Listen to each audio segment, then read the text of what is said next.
Hello, today we're going to be talking about valuable fans, and this is, believe it or not, YouTube video number 10. That's YouTube video number 10. I am Michael Ellis, a martial artist, husband, father, copywriter, and one that likes to inspire, educate, and empower others on how they can maximize their full potential. The previous video deals about how God spoke to Floyd Mayweather and how he spoke to me about some things with our family lineage. Now we're going to look at a particular person who's known throughout the world in the sports arena. He is known as Shaq, Shaquille O'Neal, a living legend. So let's dig into this. Shaquille O'Neal was born March 6, 1972, in the city of Newark, the state of New Jersey. And I can identify with that upbringing. His father was involved with drugs and didn't have much to do with his life. Now, how can I identify with that and maybe even you yourself? Anyone that knows Newark, New Jersey, or New York City, or certain areas of New Haven, the inner city areas have several things. Low income, which means a lack of employment. There could be single families there, or there could be mother and father. In my case, my mother and father actually had a divorce when I was 9.5 years old. So, like Shaq, his father, natural father, was not in his life as he could have been.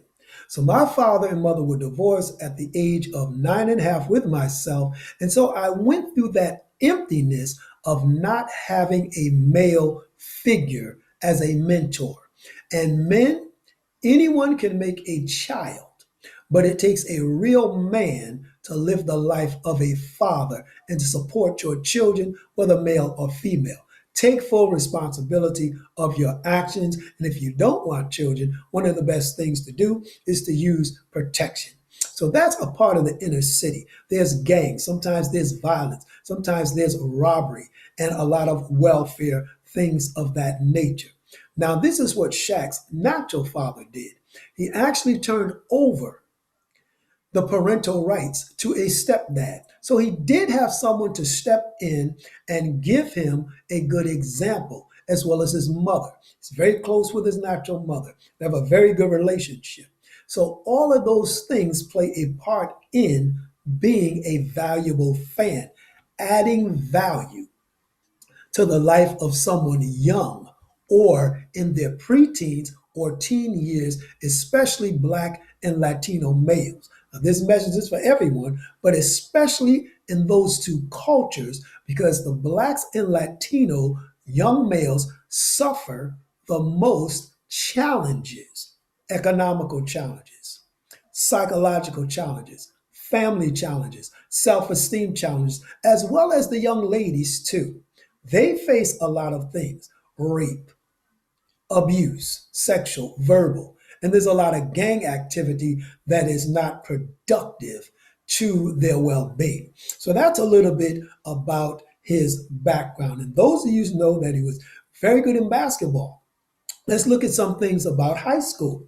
He took his high school team in a situation where they were 68-1. That's good. Led the high school team to 68-1. 168, only lost one. That's excellent. And then Louisiana State, he became two-time All-American Player of the Year. So that's a good thing. Here we see his skill level getting better and better. Now, 1995, he became a free agent. And in 1996, he was involved with the U.S. Olympics. Then he went to the LA Lakers, did 7-year contract with them. 2008, Phoenix Suns. 2009 to 2010, the Cleveland Cavaliers. And then 2010 to 2011, Boston Celtics, played with them for a while and retired. Why am I emphasizing his playing so much? Because anytime you are involved with sports or a skill where you're moving around, that repetition builds not only sports skills, but it builds a mindset skill of number one, being focused, being flexible or adaptable to change. It shows teamwork. It shows that you're eager to learn because the things he learned in high school in basketball, he used some of it in pro ball, but there were different plays, different strategies. So he had to learn new things. So a valuable fan, again, is willing to learn new things, just like Shaquille O'Neal. Now, here's some of his NBA highlights: 2002, 2001, 2006, NBA championships. NBA Finals, Most Valuable Player, 2000, 2001, 2002.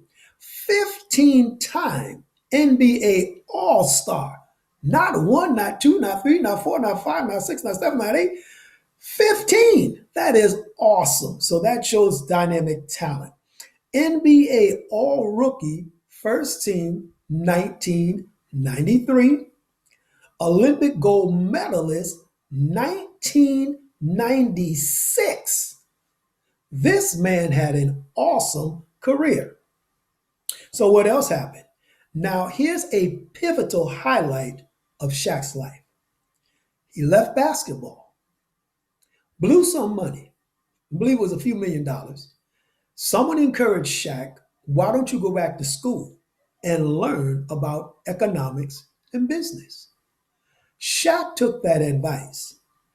King Solomon stated several times in the Bible, book of Proverbs, in the multitude of wisdom or counselors, there is safety.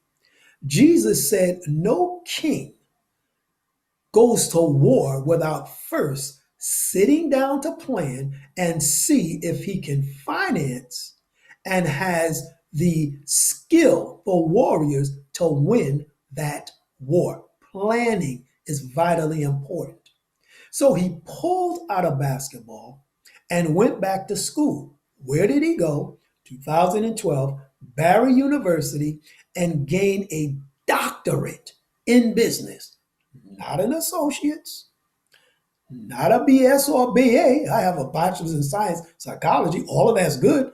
But he took it to a whole nother excellent level and got a doctorate in business. This was a vitally pivotal point in Shaquille O'Neal's life. And it is for valuable fans. You may not have gotten a doctorate. You may have been mentored by someone else, may have learned a skill through a company and then got more mentoring. You may have learned some things on your own, high marketable skills, copywriting, salesmanship, all types of marketing, sales letters, things of that nature, web development, electronics, plumbing, even baking is good, even sewing, design of fashions, interior decorating design, things of that nature, architecture, all of those are good. So he impacted himself by going to school, took the advice of someone else, and graduated from Barry University with that doctorate in business.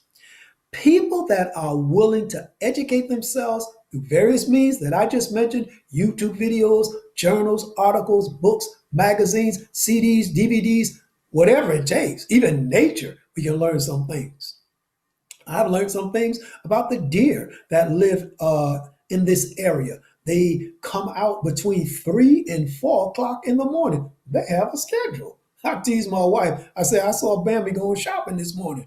I'm up early in the morning doing things, working out and working on projects and things of that nature. Sometimes the TV's watching me and I'm half asleep, half awake. But I'll get up and look out the window and I'll see these deer clomping around, just regular schedule between 3 and 4. Priority management.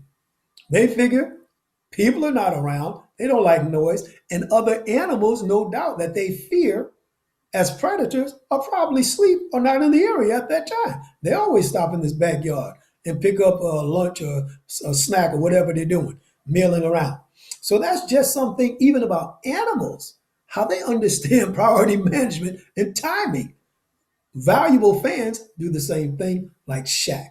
Okay, so now what else happened after he gets this doctorate in business, Shaq's life blows up.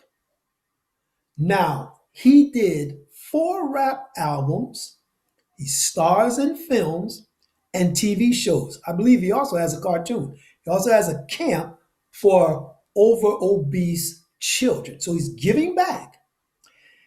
He has 40 24-hour fitness gyms, 150 car washes, 17 Auntie Annie's, a Krispy Kreme, 155 Five Guys restaurants, which have some excellent food, by the way. That Angus beef ain't no joke.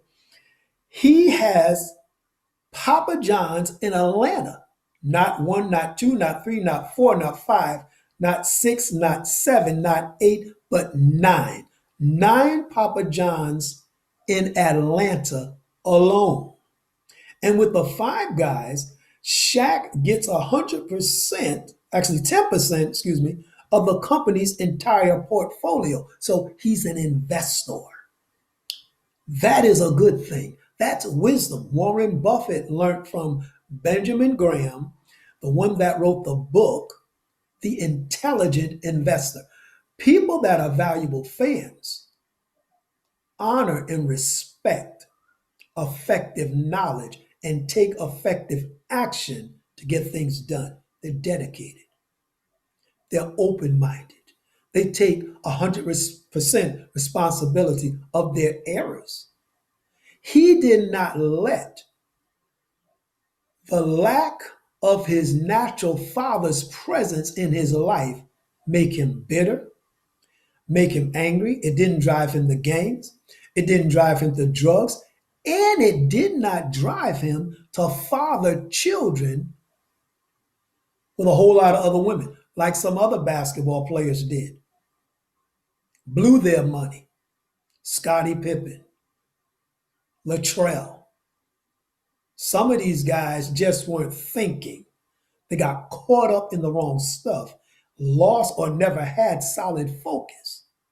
Remember, money doesn't change your character. Money follows values. That's why these series are going forth. If you are a valuable fan, increase your value.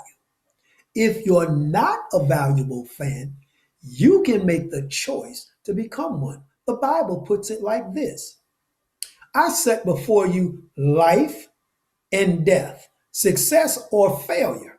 Bottom line, you choose. It's not luck. It's not somebody else's fault.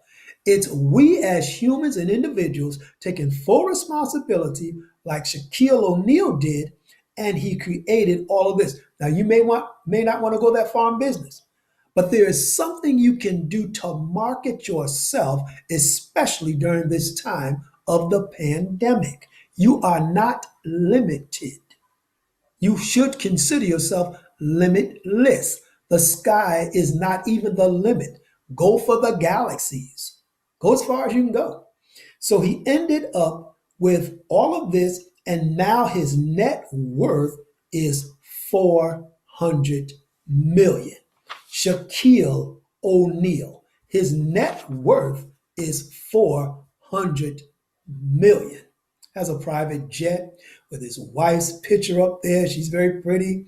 And if you ever see him on the other things on YouTube or television, shows his house. He has this big fish tank and different things he can afford, which is good. This way, he's teaching his people, and he's a living example of what it is to have value in your life. Whatever level you want to take it to, at least take it to another level. I've spent over 40 years in the martial arts, and I say this often. The martial arts is not all about a kick and a punch. It's nothing about violence. It's a science. It uses various methodologies. It uses business concepts, 22. There's flexibility, adaptability, mentoring, giving other people honor, searching for answers. There's priority management. There's collaboration. There's analytical reasoning. There's your qualitative research, which is asking open-end questions. How did you feel during practice today? What's going on with you? Then there's your quantitative methodology of research, which are the numbers. We're going to do X amount of push-ups today. We're going to do X amount of drills. And out of those drills, which areas are you weak?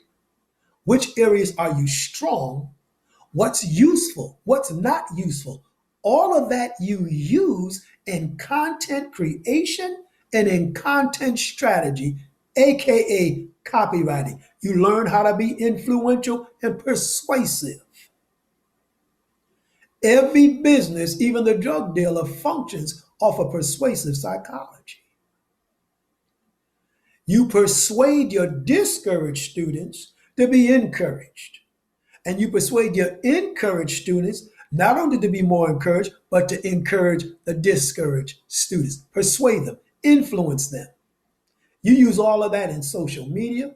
You use all of that in sales. You use all of that in any type of marketing. You use it in public speaking. So it's highly effective and transferable into any area. Because remember, once again, every business, whether it's startup or has been around for 100 years, like McDonald's or Coca-Cola, number one, they show themselves as an established authority. In the martial arts, you show yourself as the leader, the instructor, the manager of the school or the students in the situation.